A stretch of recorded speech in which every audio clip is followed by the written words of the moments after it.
Maybe some of you could pray this prayer with me. It's a prayer for the aged, for those who are chronologically gifted. You are my trust from my youth. You have upheld me from birth. You took me out of my mother's womb. My praise shall be of you. Do not cast me off in the time of old age. Do not forsake me when my strength fails. Do not be far from me. O my God, help me. O God, you've taught me from my youth. I declare your wondrous works. Now when I am old and gray-headed, O God, do not forsake me until I declare you to this generation. O God, who is like you? You who have shown me severe troubles shall revive me again. You shall comfort me on every side. I praise you and your faithfulness. To you I will sing, O Holy One of Israel.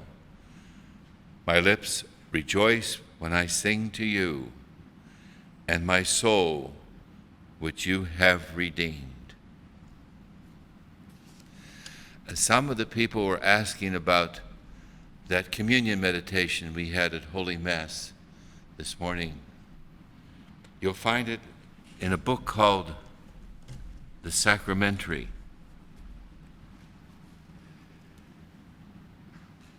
This is the lectionary. This is the one they read here for the readings.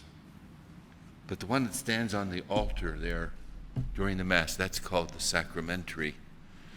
And then after certain things, like Thanksgiving after communion, that's where you'll find that. You may want a copy of that because it truly, of all prayers in this world, covers all the bases. It's what we really need. Read it thoughtfully and carefully and slowly.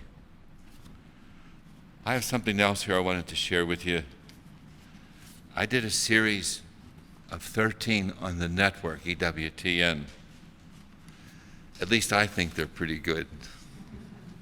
And this little blurb here advertises them. They're called Catholic Essentials. And there's an 800 number here in case you'd want to get them for yourself or some people in your family. It might be worth your while too. They say Adam and Eve brought the world down with one apple. But Jesus and Mary restored the world with one heart. So close was her heart united to his heart. I don't know if you saw that film, The Passion of the Christ by Mel Gibson. Did you notice how beautifully, I think, was portrayed the Virgin Mother of God, even to clean up his blood after the scourging? Now, I don't know how accurate these things are, but she was portrayed beautifully, tenderly, with a very sensitive heart. And she'll be that way for all of us, too. Stay close to the Mother of God, no matter what your problems might be.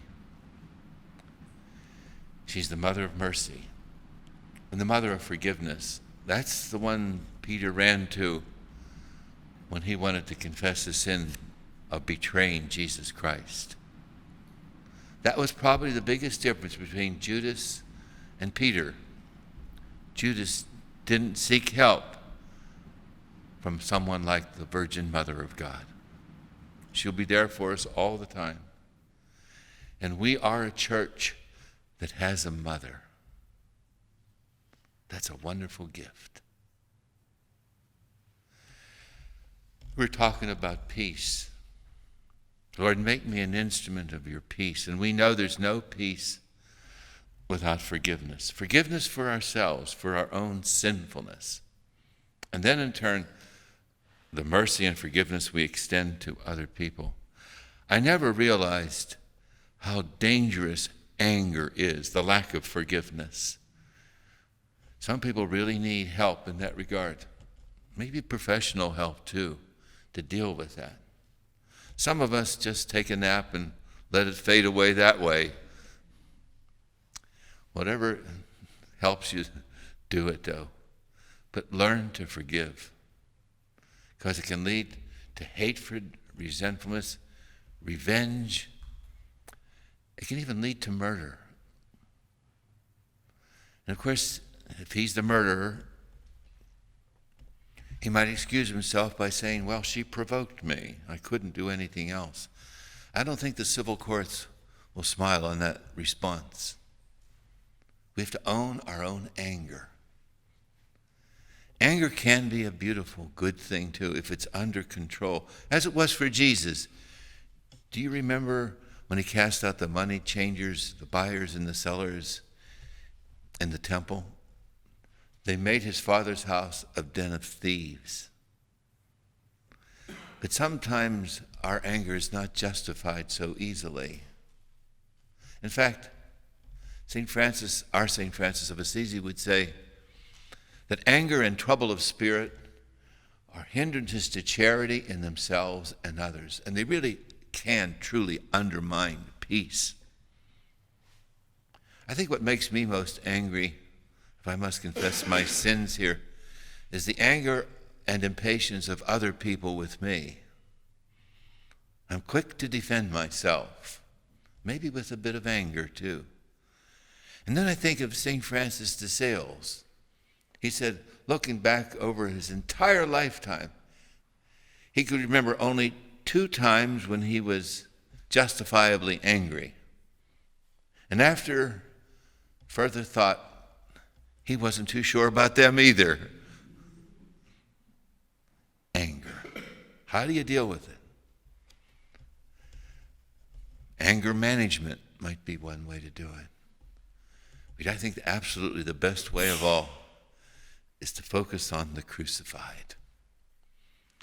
I don't care what you have to suffer. There's nothing that you will suffer that even comes close to what he suffered on the cross by way of humiliation and physical pain, like the nailing of the hands. And that truly was the greatest physical pain of Jesus Christ during the Passion. These Romans were professionals at crucifixion. They did as many as 500 crucifixions on a single day when the armies of Titus and Vespasian came into Jerusalem in the year 70. Not one stone was left upon another. The blood that was shed was cascaded down the temple steps like a river.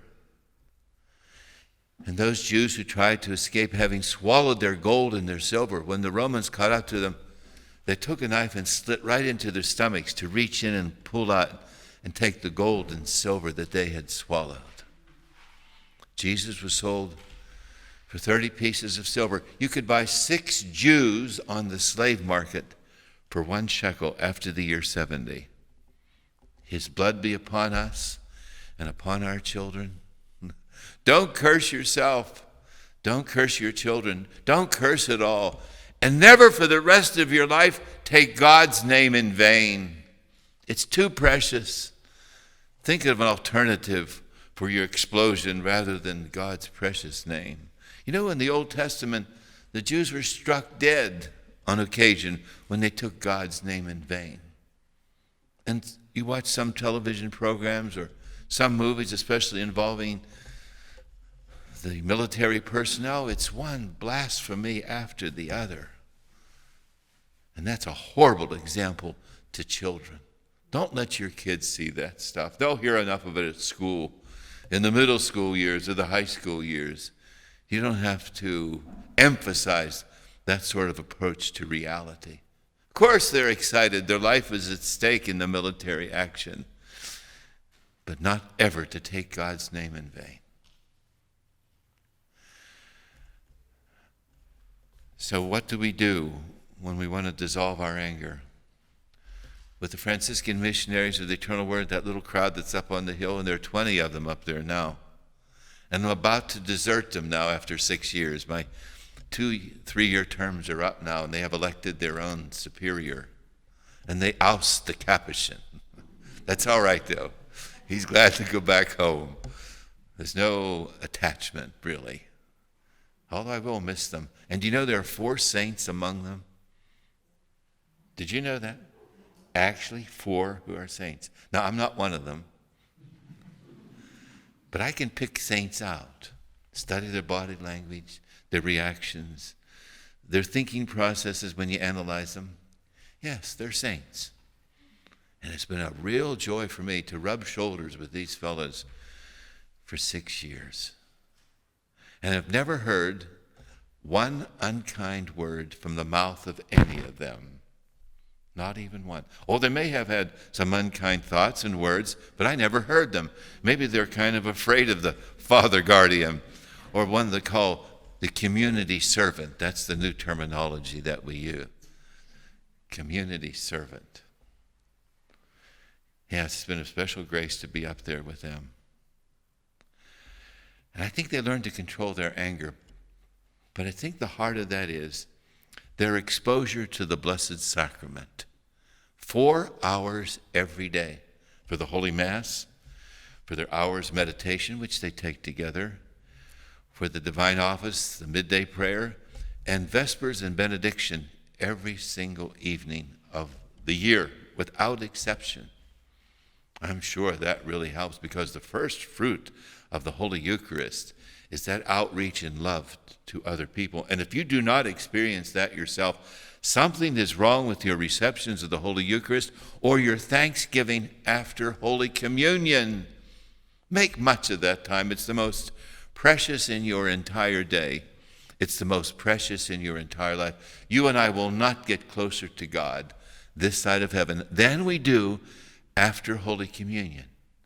You and I then have equivalently what the Virgin Mother of God had when she conceived Christ 9 months before his birth. Only with Mary, Jesus was within her reproductive organs. With you, with me, he's right within our digestive tract for as long as the species remain. And in a normal, healthy stomach, it's about 10 or 15 minutes after you receive that he stays within us, physically, as he is now with his glorified, risen body in heaven. I think one of the biggest problems with you and with me maybe at times is how we shortchange ourselves after we receive Holy Communion. If you ever want something from God, that's the time to ask for it. Because when we pray, we don't change God. God is absolutely immutable. He cannot be changed. Change implies going from a lesser to a greater state, or from a greater to a lesser state, and you can never, ever predicate that of God. He's pure life, pure action, pure love, pure life, and he's always seeking entry into our hearts and our consciences, right in our will. And what better timing could that possibly be for him than after Holy Communion, when the sacred Eucharistic heart of Jesus Christ rests and lives and beats right within our own, as long as the species remain. I asked a doctor from New York, from Rockland County, who was medical examiner up there for over 30 years, and he knows the human body. He has a PhD from the University of Chicago in histochemistry, the chemistry of human tissue, and in an MD from the University of West Virginia. It's his regular medical degree there. And he had about 5 or 6 autopsies every week when he was medical examiner in New York. So I put the question to him one day. I know him pretty well. I said, how long does a normal-sized host remain in a stomach, a normal, healthy stomach, after Holy Communion? And he gave a very thoughtful answer. He said between probably 15 minutes and a half hour. Do you remember the old catechesis that we were taught when we made our first communion on May the 17th, 1937? It's almost the exact answer that he gave me, about 15 minutes. That's what Sister Alfreda Bressler told us when we were making our first Holy Communion in 1937. Stomachs have not changed that much since the Second Vatican Council. This is very precious time. Don't shortchange yourself any longer. If you have the time, the health, the energy to stay with the Lord, do it. And even prepare the Thanksgiving that you might be wanting to use. Even if you're a daily communicant, give it some variety. It's so precious. But coping with the hurts of life, to forgive.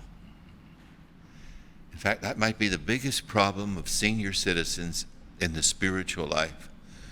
To forgive people who have really hurt you or your children. It's so hard to forgive them, and you cannot squeeze forgiveness out of proud, fallen human nature. It just will not come.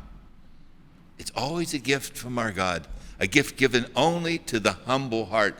And the humble heart is the only thing that conditions and disposes us to receive this grace of forgiveness. Not forgetfulness. Because some of the hurts are so deep down underneath, inside, that we'll never, ever be able to forget them. The Lord does not demand forgetfulness. He does insist upon forgiveness. You see, you and I do not have complete control over our memories, do we? Where we remember or where we forget. But we do have control over our wills, where we forgive or where we refuse to forgive. And the sign that you have forgiven, listen carefully to this, is your willingness to pray for the people who have hurt you so they do not damn their souls. And secondly, that you show them the common signs of friendship if you should happen to see them. The common signs of friendship in our culture today is a greeting and or the return of a greeting. You cannot treat them like an inanimate telephone pole. You must treat them as a human person. And if you have done that, you have fulfilled the law. Maybe you know from past experience they don't even want to see your face again. And if you happen to bump into them in the supermarket, they'll take the next aisle and they'll forget the things that they wanted to get where you happen to be. They can't stand you. And of course, the natural thing is not to be able to stand them either. There's a kind of a mutuality about these antipathies that some of us cultivate. But remember this distinction. I think this is the only distinction I'll ask you to try to remember because it's so practical. The distinction between the levels of response to people. The social level, where we greet or where we refuse to greet, social level. Beneath that is the emotional level, where our feelings are. Beneath that is the soul level in the will, where I choose to pray for you or I choose to curse you. Now, if at that deepest level in the soul and the will, I'm willing to pray for you, I can honestly greet you socially because there's a beautiful conformity down in my soul praying for you with what is expressed socially in the greeting. The biggest mistake most people make is to think that that emotional level where the feelings are is their deepest level. If my emotional level were my deepest level, I would either be in prison or in hell. I have no doubt about it. Just cross me sometimes. Now, I don't have the energy anymore to implement my anger, but it's still there. Do you agree with that distinction? Social level, emotional level, and the soul level.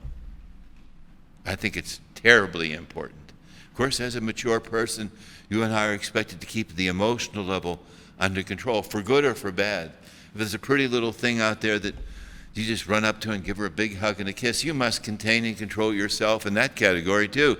And by the same token, somebody you can't stand, you don't go up and just punch his lights out.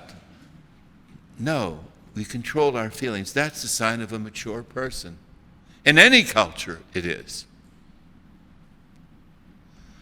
Forgiveness. I don't think there'll be any peace in the world until all of us learn forgiveness. Wouldn't it be great if on your deathbed you could say, I forgive anybody who has ever hurt me or my family. Boy, what a grace that would be. I'd ask you to practice up for that one now. Think of the people that you hurt. I remember at the sign of peace, and they don't give the sign of peace ordinarily in this chapel, as you may have noticed.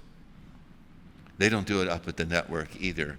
I think Mother Angelica thought it was going to be too much of a distraction. I'm not too sure about these things, but the sign of peace can be explosive. If you're right next to a friar during a concelebrated Mass with whom you had a tremendous argument the night before, when he extends his hand in friendship and love, and you respond, it seems to heal the problem immediately. Yes, it can be explosive for good.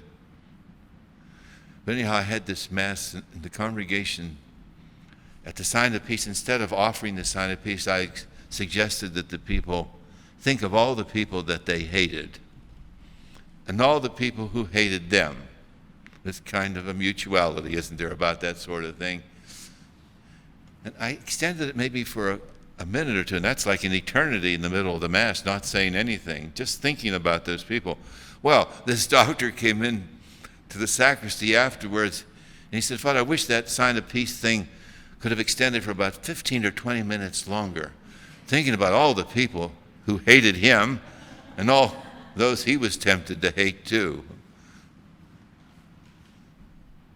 Forgiveness.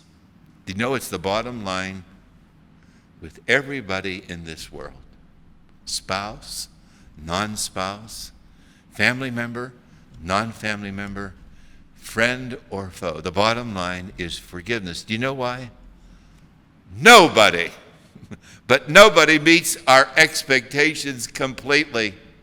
In other words, no virtuous act is so virtuous to other people as it is to ourselves.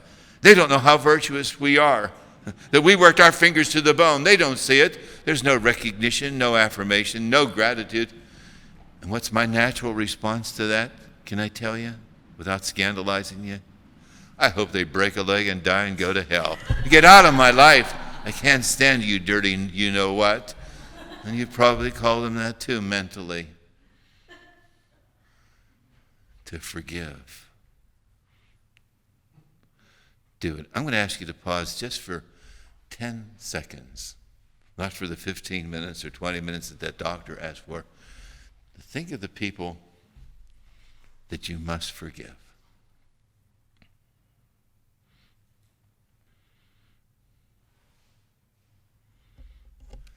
They always say that loving is giving, giving is loving. Love expresses itself, proves itself, increases itself by giving. It's true we can give without loving, but we cannot love without giving. Do you follow that? Let me say that again.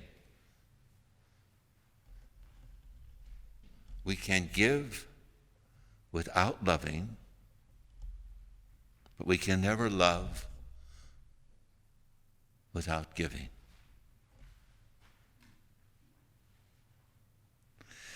And our love expresses itself, proves itself, increases itself by giving. The most necessary kind of giving in this world and loving is forgiving. And we need the example of the Son of God himself to be able to forgive. His first word from the cross, "Father, forgive them, for they know not what they do." I think it was well worded too, looking for an excuse for these people who crucified him, for they know not what they do. If they had known, they would never have crucified the Lord. Never. And that was his chosen people that he had prepared for 2,000 years for his entry into this world. When he finally came onto the scene, they rejected him and subjected him to the most ignominious death possible in human nature. Death by crucifixion. And yet he forgave them. That one moral victory for Jesus Christ would prove without a doubt to me that he truly is the Son of God. I wouldn't need anything else. Not even the resurrection, it seems to me. Although, as far as apologetics go, the defense of the faith, the resurrection is the proof of the divinity of Christ. To forgive as you're going through that exquisite pain of the crucifixion. And it's the greatest pain in the human frame. If you know things about the medical. You see, to get through there, the nail has to split the median nerve, median. It is the most sensitive nerve in the human body. That's the nerve that controls the sensation and feeling of the fingertips and in between the fingers. When that nerve is injured, it gives off a pain which is greater than any amount of childbirth for a woman. Kidney stone, sciatica, rheumatism, arthritis, earache, toothache, and all of those put together. Fellas, when they had that nerve injured from shrapnel in combat, actually they couldn't take it. Some even thinking that they should take their own lives because it was so painful. And the word to describe it in the medical journals is exquisite pain. It used to be the strongest term for pain was excruciating. Excruciate means from the cross. Now they reserve the pain in the median nerve to the terminology of exquisite pain. And how long did he take it? 3 hours? Read St. Mark's Gospel. It's really from 9 o'clock in the morning to 3 o'clock in the afternoon. By my calculation, that's 6 hours, hanging up there in the degradation of crucifixion. I can see why our St. Francis would make the crucifixion the total focus of his spirituality, his approach to God. If that's God on the cross, who with the Father in the Spirit created heaven and earth and everything in it, what else is there in this world? Tell me. Nothing. And if that is God on the cross, that would just have to be repeated and represented by his intention, his invention, his creativity in the holy sacrifice of the Mass.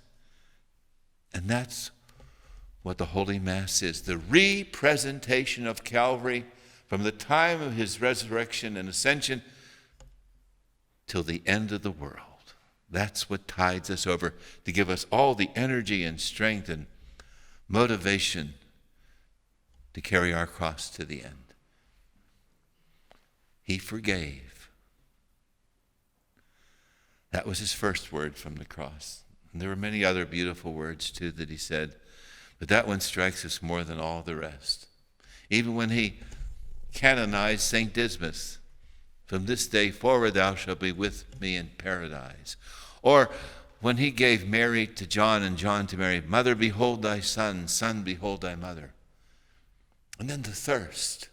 Did you know there are 5 stages of thirst that they have analyzed? You and I probably have never got beyond the first and second stages of thirst. When you get into the 4th and 5th stages of thirst, it's like a form of insanity.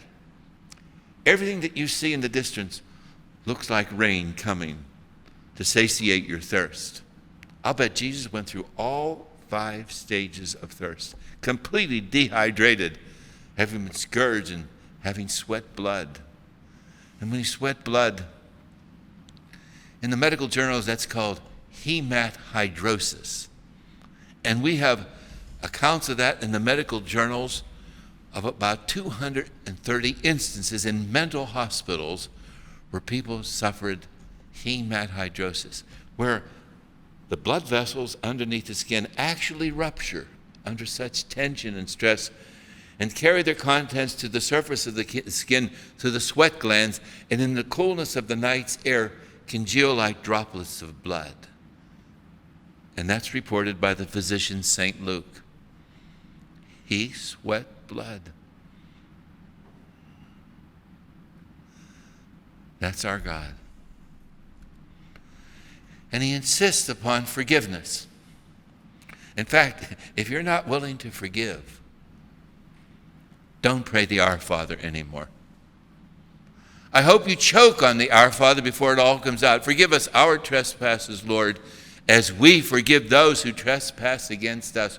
To the extent that we forgive, we in turn will be forgiven by him, because every sin is an offense against God. Be quick to forgive. I wish I could take you to 4 tombstones that I've become acquainted with, most of them in western Pennsylvania. There's McKeesport, Pennsylvania. There's a tombstone of a little boy, 4 years old when he died. This would have been about 50 years ago. His parents put his name and his dates and his epitaph. Victim of a doctor's negligence. The parents blamed the doctor for his death. And to perpetuate their hatred to the end of time, if they could, would to settle for an epitaph of that nature. Latrobe, Pennsylvania. St. Vincent's Archabbey Parish Cemetery. There's a tombstone there of a little girl who died at the age of 11. They have her name and her dates, and then her epitaph. Died at the hands of 3 cowardly doctors. There was a big snowstorm up there. 3 feet of snow, and nobody would venture out to give her the medication that she needed to cure her. So to perpetuate their hatred, they put it right into the tombstone. Coylesville, Pennsylvania, St. John's Parish. The pastor took me to this one, Father John Palco. He asked me what I would do after I read it. And what it said was, the name and the dates, it was an old man. That tombstone reads, well, anyhow, the theme of it is this: abandoned by wife and children in his old age, may God be more understanding and merciful. The pastor wanted to take steps to have that removed. And having just returned from Papua New Guinea, I didn't know how to give him any advice. But I suggested not taking it to the bishop. He's had enough court cases already. Let it stand. It was right next to the church, too, where if people wanted to be reminded to learn to forgive, just to read that tombstone. And then up in Manhattan in New York, there's a cemetery there, an old one that goes way, way back. On this tombstone, there are no names and no dates, nothing. But one word epitaph: forgiven. Apparently the person who's buried beneath that tombstone felt that they were forgiven because they, in turn, were willing to forgive those who hurt them. Then you think of the great experiences that people have when they have forgiven. Do you think we would ever have a St. Paul without a St. Stephen? Do you remember how Stephen lost his life? Death by stoning. And the principal instigator in that death, holding the cloaks of the others so that they could fire those stones with all the greater facility, was Saul of Tarsus. And you know his other name, St. Paul. And Stephen, to his dying breath, Lord, hold not this sin against them. In other words, forgive them. Or St. Maria Goretti's mother. And this was one of the turning points in her canonization, even though she was a martyr. What really convinced the Holy See to canonize her, that little girl, you remember she was raped and murdered at the age of 12, going on 13, was the forgiveness of herself before she died, and her mother too, forgiving Alexander Serenelli. And I think it was that forgiveness that turned Alexander Serenelli into something like a saint. After he was in jail for a while, they let him go. because he was just a kid, and I guess he didn't know too much. And he spent his last days in a Capuchin Franciscan monastery, not as a brother or a priest, but as one of the lay helpers there. A member of the Third Order of St. Francis, most exemplary life to the day he died. I think it was Maria Goretti and her mother who won that special grace for him. And then I think of Missy Sarsfield was her name. This is a family from Coriopolis, Pennsylvania, right near the greater Pittsburgh airport. At that time, there was a strike on trucks, but some of the drivers wanted to break the strike, and they were driving along the turnpike, and those who were sympathetic with the strike started to take stones and fire them over the hill to stone the trucks that were trying to break the strike. And one of those stones misfired and hit the Sarsfield family car. And this little kid, Missy, she was just 14 years of age. She hovered between life and death for a whole week. And she ended up with plastic surgery on her face and just partial vision in her one eye. Well, I met her several months later at the mother house of the Sisters of St. Joseph in Baden, Pennsylvania. And I guess this was kind of a bold question. I said, Missy, have you been able to forgive the kid who threw the stone? And I never expected this answer. Do you know what she said? Father, I pray for him every night. That's class. That's in a class with Jesus Christ. Forgiveness. And then this one too, which is indelibly on my mind. You know, when we have parish missions, we visit the sick people in the parish in the afternoon or late morning. I went to the home of this fella who had been working in the mines. He was injured in the mines, and he was entitled to the miner's pension, which he took in lump sum, about $60,000. But his wife was running around on him. She wanted to dump him, but naturally she wanted the pension. So she got these capsules, filled them with Drano, you know, the stuff that opens up the pipes in the bathroom. She started to feed this to her husband. The doctors in Beckley, West Virginia, couldn't figure this one out at all, until one day she was actually caught in the act of putting the Drano into the capsules to feed her husband. She was up for grand jury when I was down there. So I went to visit Raymond in the home of where he was living at the time, his parents and his two little kids. And again, I asked him some daring question. Raymond, have you been able to forgive her?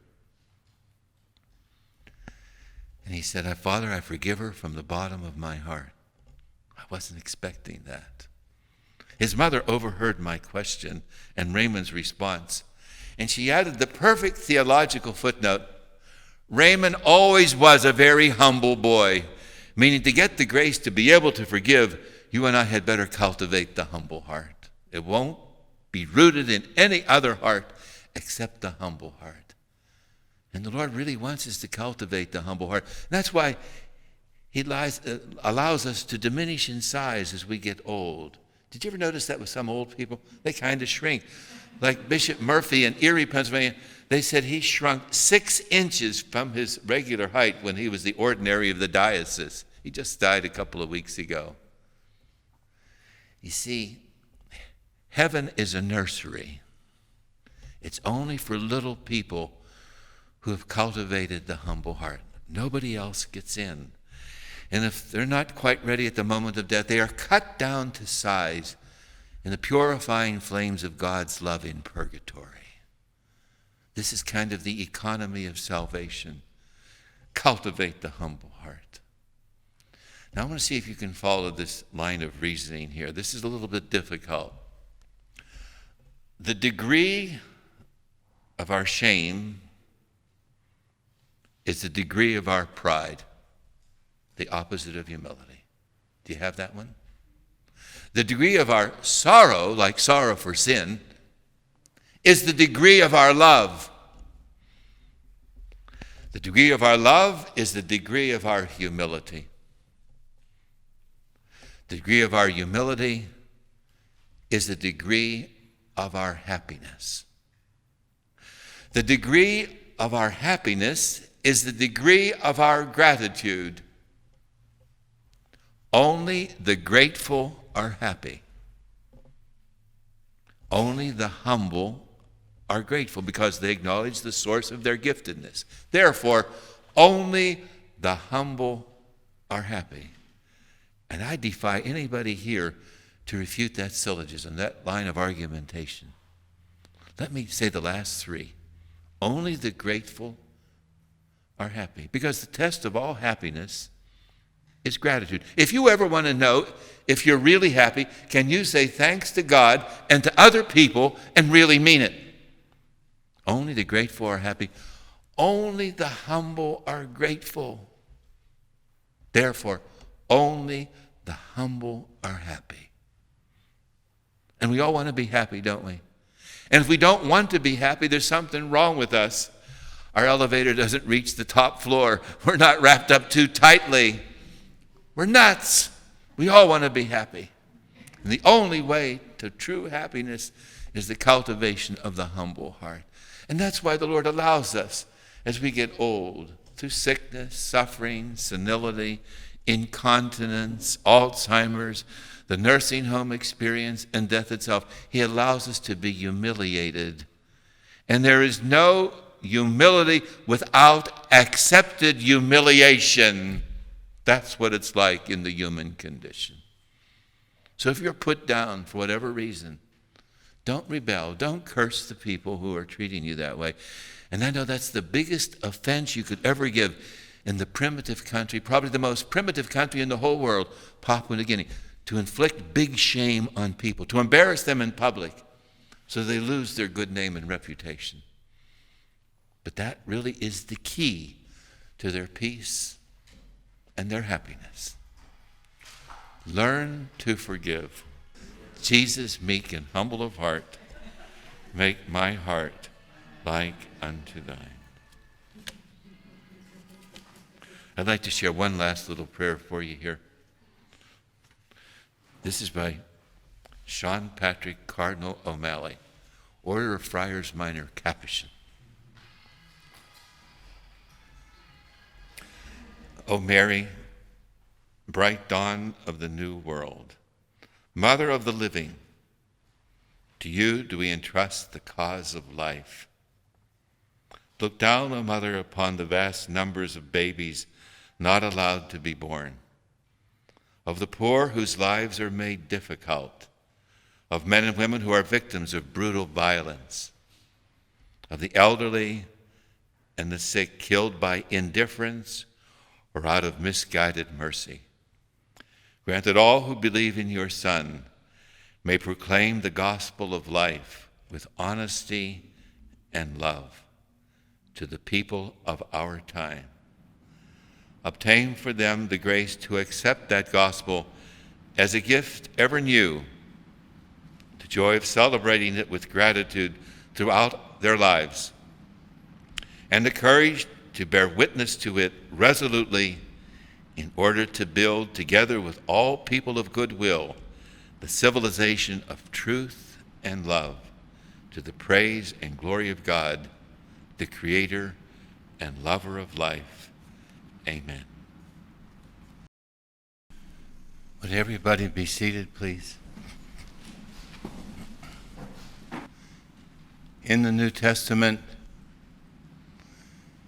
in all of the history of the past 2,000 years, Jesus Christ, the Son of the living God, has had 4 responses: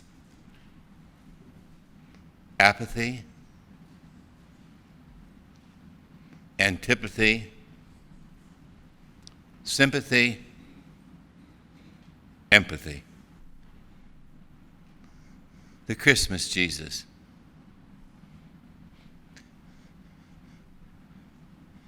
The apathy of the general populace of Bethlehem.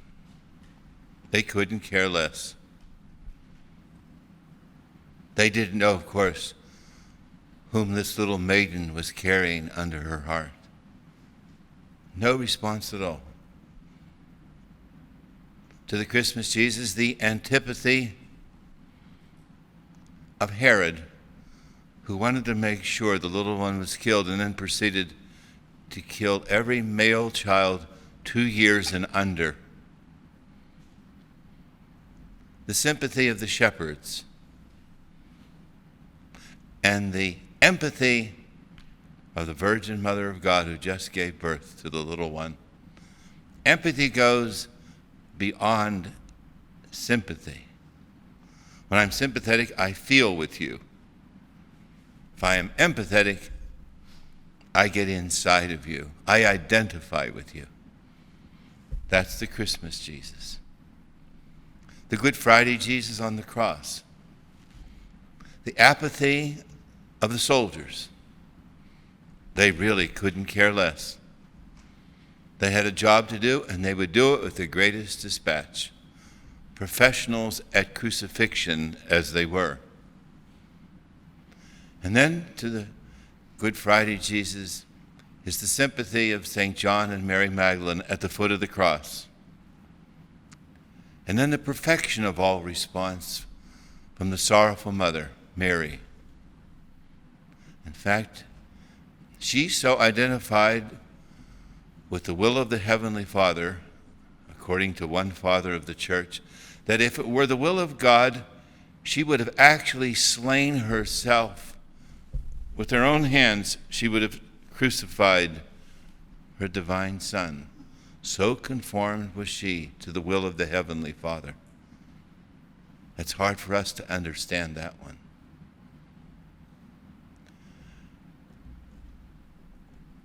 The Good Friday Jesus, the response of the soldiers, the antipathy of the scribes and the Pharisees. They hated Jesus. That's why they solicited the help of Simon of Cyrene to carry the cross, because they wouldn't be satisfied if he died in the gutter. They wanted to see death by crucifixion. And then to the Good Friday Jesus is the sympathy of Mary Magdalene and St. John and the sorrowful mother with her empathy. Now there's one more Jesus to look at. That's the Easter Jesus, as he is in the monstrance right now, with his glorified risen body. Look at the apathy of the general populace of the world, or maybe even just the Catholics of our nation. Did you know the biggest denomination in the United States of America today? Fallen away Catholics. Then there is the antipathy of those who, if they had their way, would destroy every vestige of Christianity in the world. Get rid of it all. I think they hate Christ because he makes them feel guilty. And nobody wants to be made to feel guilty. And then to the Easter Jesus in the Blessed Sacrament are the people who are sympathetic. They come and respond to a Sunday obligation in the holy sacrifice of the Mass. They wouldn't miss. And then the empathy of people like yourselves who will come even to daily Mass when there is no question of obligation. They come because they love. That's the Christmas Jesus, the Good Friday Jesus, and the Easter Jesus. Now Jesus said, what you've done to the least of my brethren, you've done unto me.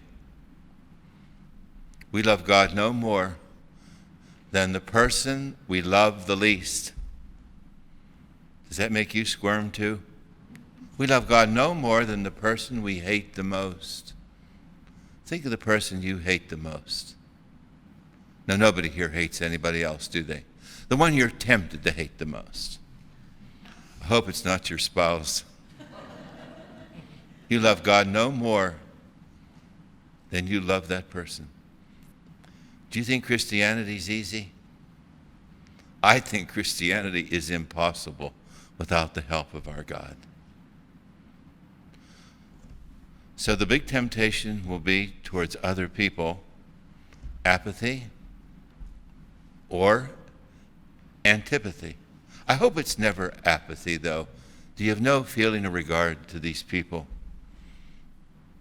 Closer to home, the temptation might be to antipathy. Really to be tempted to hate the people you can't stand. They can't stand you either. And the invitation will always be either to sympathy or to empathy. Now, it's very, very difficult for you and me to be empathetic, to identify completely with other people, maybe except the members of your own family, your spouse, your children, your parents, and very close friends. That's about the extent of it, because our psychic power is truly limited. So what are we left with but sympathy for the generality of the human race? To feel with them. That's a great gift if you can do that. And maybe not the word sympathy, though, because often we reserve the word sympathy for the funeral home. You have my prayers and my sympathy, and you mean it too, or else you wouldn't be there. And maybe that's all you have to do when you go to the funeral home, just to show up. You don't have to say anything at all. Maybe a much better word is the word compassion. It's really the same word coming into the English from the Latin rather than sympathy, which comes into the English from the Greek. Compassio means to suffer with. But maybe the danger with the use of the word compassionate is something very misleading. Here I am up here, very compassionate. You poor devils down there groveling to put it all together. But don't be deceived. If he ever thinks he has it together, he soon forgets where he puts it. The memory goes. You know, I think the best word to describe the expectation of our God is a good old Anglo-Saxon word. It's called kind. Kind. That says it all. To be kind to everybody that your experience in your life meets. Or maybe to activate the kindness with another word that women are so good at, and so few men are good at. It's caring. Caring. That you really care. And you go into action immediately, whereas a man might stand back with the other men and form a committee to take the right approach. How do we deal with this? The men take the rational approach. Not that the women take the irrational approach, they take the loving approach of kindness and caring. Ladies, don't ever change. Don't let anybody change you. Keep it up. I remember having a retreat for the sisters of the Missionaries of the Sacred Heart in Reading, Pennsylvania. That's eastern Pennsylvania. Went out into their cemetery one night. It was a warm June night with no air conditioning anywhere.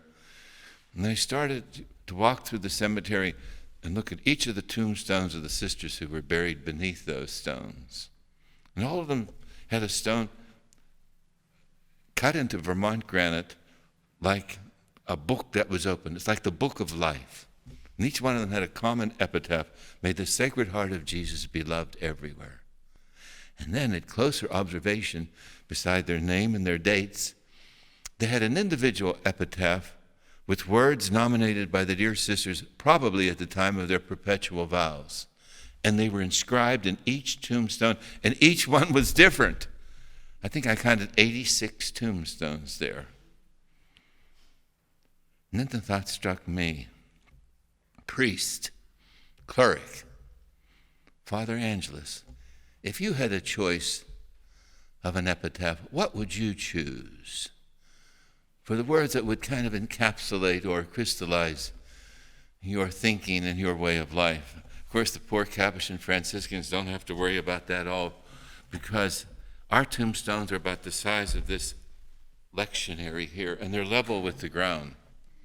And if there's a lot of rain that summer, unlike this summer in Alabama, and this tombstone is level with the ground, if there's a lot of rain, the grass grows right over top of it. And if the caretaker of the cemetery is not overly dutiful, then we're lost in death as well. They are truly the friars minor, the fratres minores, as we call ourselves, the lesser brothers. But if I had my choice, it would be two choices, really. First one, glory be to the Father and to the Son and to the Holy Spirit.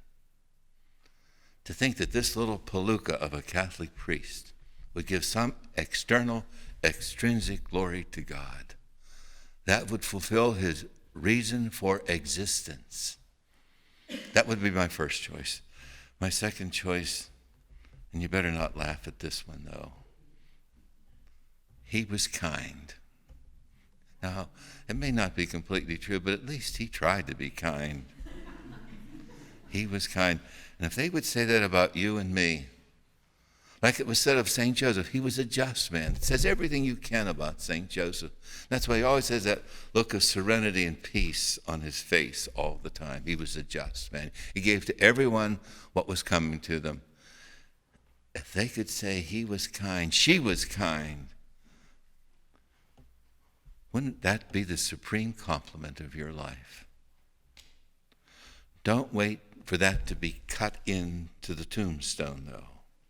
Now, truly, is the day of salvation to continue your kindness, or if you want to call it compassion and sympathy, and caring for you dear ladies.